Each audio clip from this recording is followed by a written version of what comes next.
So you know what it makes me wonder is how many guys actually experience issues like that on the range and they just edit that shit out in post-production. Hey guys, it's Harleywood. If you follow me on Instagram, you have undoubtedly already seen this. Over the past several weeks, I've been building a new Glock and I post all of the pictures there. So if you don't follow me on Instagram, please do so. Link in the description below. You get to see everything that I review, usually ahead of time. Now, I've reviewed a few of my other Glocks on the channel over the years. I will post links to all of those reviews in the description below.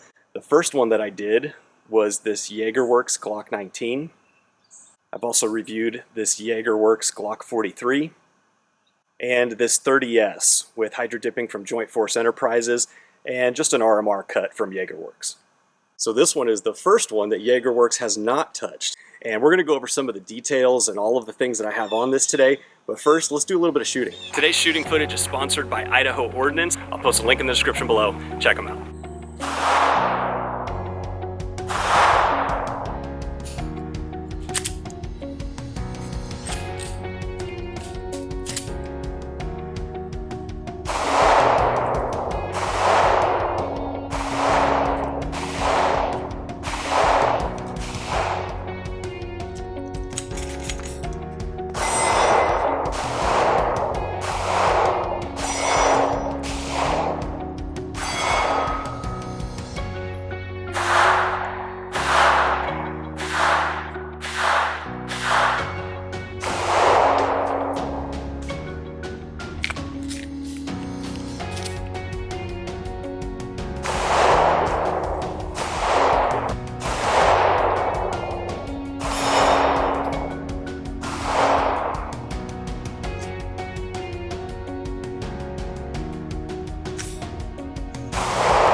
Let's try an ETS mag.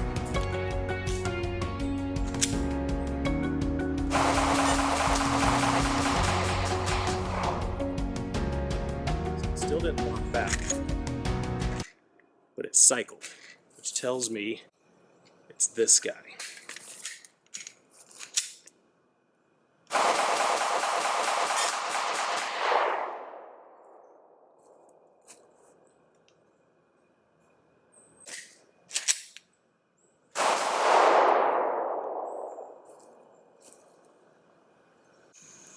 And a standard Glock mag.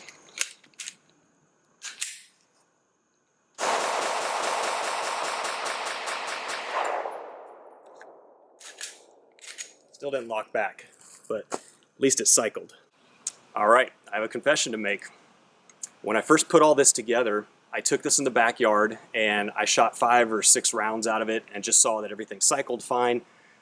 Put the magazine back in it fully loaded, stuck it in my waistband, and I have been carrying this thing for weeks. And I know better. I think sometimes we just get excited, we get a new build, we don't want to take the time to do our due diligence and make sure everything functions when you kind of pressure test it, not just very controlled 1, 2, 3, banging in the backyard. Do not be like me. Do your due diligence when you do a new build and pressure test that thing, especially if that is your carry gun. If it's just a plinking gun and you're going to keep it in the safe, whatever. But if you're going to trust your life to it, don't be stupid. Okay, so the gun is unloaded. Let's go over this a little bit. All right, first off, this is a dark side precision milling job on the slide. Now, I showed you my other Glock builds from JagerWorks in the beginning of this.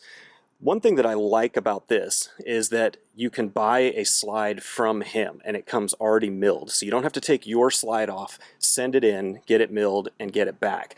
I did have to do that with JagerWorks. Now, I don't know, that's been a couple years. JagerWorks may have options now where you can buy his slides that are already done, but at the time I had to send mine off. And these come in a few different finishes. They come in the black nitride that you see here, or they come in Cerakote options. This is the Defender series. He has a couple different cuts. This is the one that I definitely took a liking to. And on the front and rear here, I have night vision iron sights on here, so I chose the white on the back, the orange on the front, and the RMR Type 2. Okay, just for those of you who may not be familiar, here's a Type 1, and I had to run the Type 1 with this base plate. I never had any issues with the dot flickering. A lot of people did, but I went ahead and bought this. It's like $9 just for that peace of mind. Some people had issues where the battery was jiggling around in there and it was causing the red dot to flicker on and off. The Type 2 solves that problem. Let's take a look at the RMR cut. So this one is from JagerWorks. This one is from Darkside.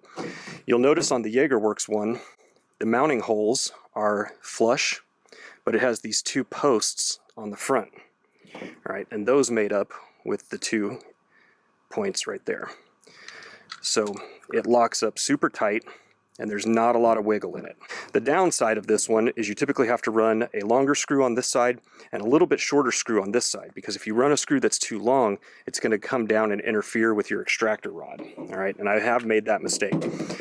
On this one, these posts stick up just a little bit higher, so you don't need to run screws that are quite as long. The downside is, without those 2 posts up front, this one does have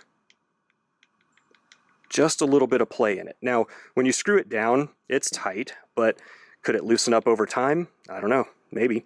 I would like to see a future option to this that has those front posts like the JagerWorks one. All right, the other difference is typical screws for an RMR, and I say typical as if they're standardized, but most screws for agency arms, JagerWorks, and I'm sure many others, are very standardized. These are smaller. They have a smaller diameter because they have to fit inside of those posts. So do not buy like the aftermarket titanium screws from agency arms. They will not fit in here. Let's talk about the trigger. All right, it is unloaded. This is the Fowler Industries trigger, and it is fantastic. I have the agency arms trigger on all of my other Glock builds. So here is my 30S. I have it on a 29, another Glock 19, as well as my 43. It feels like shit on my 29. It feels much better on the other 3, but none of them feel as good as the Fowler. It's just kind of choppy. You can kind of see it clunking through there.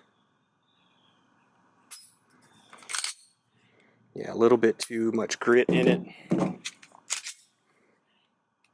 This one, super smooth to that wall, and then breaks.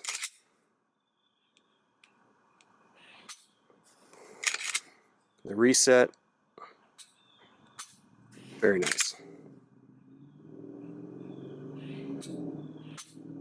And the light on there is the Olight PL2, 1200 lumens. And lastly, the barrel. The barrel on here is the Lantac 9. I've done a full review on that. I'll post a link in the description below. So that is my confession.